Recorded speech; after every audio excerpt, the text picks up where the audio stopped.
पुवर्ती गांव में हूँ। हिडमा की मौत के बाद आज दोबारा यहाँ पर आना हुआ। न्यूज़ पिंच वाले अभिनव भैया को यहाँ पर लाना था। उनकी एक डॉक्यूमेंट्री तैयार हो रही है, इंतज़ार कीजिएगा डॉक्यूमेंट्री के लिए।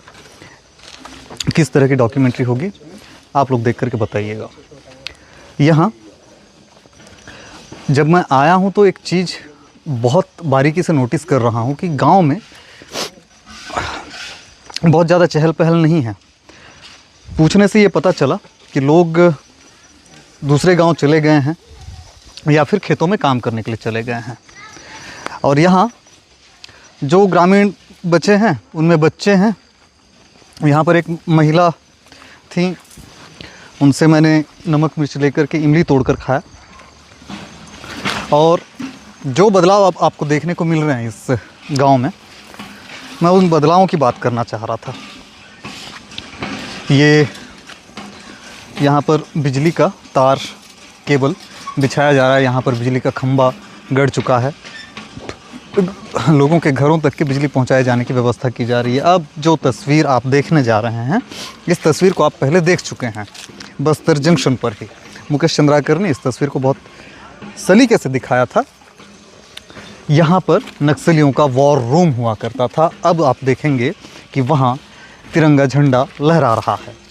और ये बहुत ज़्यादा बड़ी बात हो जाती है। वो इसलिए क्योंकि यहाँ तक पहुँच पाना लंबे समय तक सुरक्षा बलों के लिए लोहे के चने चबाने जैसा काम था। 22 जवान जो शहीद हो गए थे, आपको याद होगा, टेकुलगढ़ मुठभेड़ में। उस दौरान एक किंवदंती कहना चाहिए, लोगों के मुंह से हमने बार बार इन बातों को सुना, आज तक के सुनते आ रहे हैं। उस समय यहाँ पर एसपी हुआ करते थे कमलोचन कश्यप। तो हिडमा ने उनको कॉल करके चैलेंज किया। ऐसा एक ये अफवाह है, इसको खुद एसपी कमलोचन कश्यप जब हुआ करते थे तभी उन्होंने कह दिया था।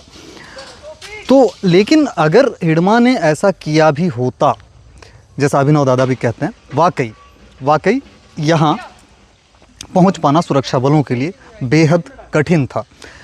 कहा जाता था कि हिडमा ने कॉल करके चैलेंज किया था कि जितनों को भेजना है भेजो, मैं यहीं हूँ।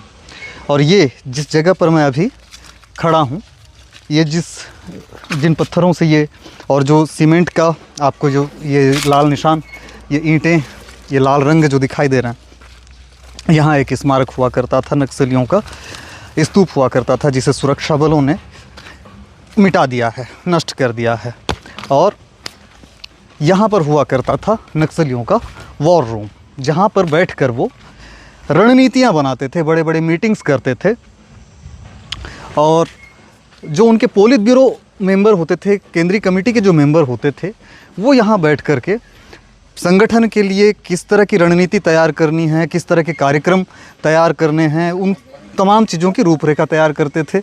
वॉर रूम में बैठ कर के वो एक बहुत बड़ी चीज़ और किया करते थे कि दुश्मन के खिलाफ़ कैसे लड़ाई को और ज़्यादा मजबूत करना है, संगठन को बहुत ज़्यादा मजबूत कैसे करना है, किस तरह से उन जवानों को ज़्यादा नुकसान पहुंचाया जा सकता है। दुश्मन, उनके नज़र में दुश्मन को और ज़्यादा नुकसान कैसे पहुंचाया जा सकता है।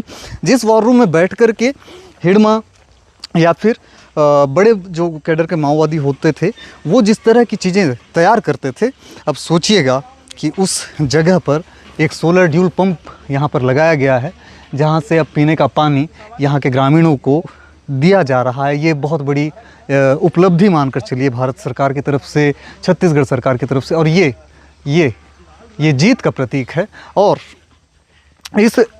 इस जगह पर जब पहली बार कैंप लगाया गया था, जब यहाँ पर कैंप, तब तिरंगा फहराया गया था। अब आपको एक तस्वीर और दिखा देते हैं हम, क्योंकि एक लंबे समय बाद हम यहाँ पर आए हुए हैं। हिडमा की मौत हो चुकी है और हिडमा की मौत को लेकर के देश में 2 पार्ट हो गए। बहुत सारे लोग जो हैं हिडमा से हमदर्दी रख रहे थे। उधर इंडिया गेट पर जो है एक लड़की नारे लगा रही है, उसे गिरफ्तार किया जा रहा है। इसके अलावा हर घर से हिडमा निकलेगा, इस तरह के नारे। लेकिन यहाँ पर जब हम पहुँचे और लोगों से बात करें कि अगर आप लोगों के बच्चे हथियार उठाकर चलने लगे तो क्या आप उनके इस काम से सहमत होंगे? तो उन्होंने साफ तौर पर इनकार कर दिया। उन्होंने कहा कि नहीं, हथियार नहीं, शिक्षक बन जाएं, डॉक्टर बन जाएं, खेती किसानी कर लें, छोटे मोटे दुकान चला लें, लेकिन हथियार नहीं। तो मैंने पूछा कि पुलिस की तरफ से हो चाहे माओवादी पार्टी की तरफ से हो, अगर वो हथियार उठाते हैं क्या तब? नहीं, उनका कहना स्पष्ट है कि नहीं, हथियार नहीं। ये हिड़मा के परिवार का घर है, इसे देखिएगा। ये हिड़मा की माँ जो है यहीं पर रहती थी और इस समय वो किसी दूसरे गांव गई हुई हैं।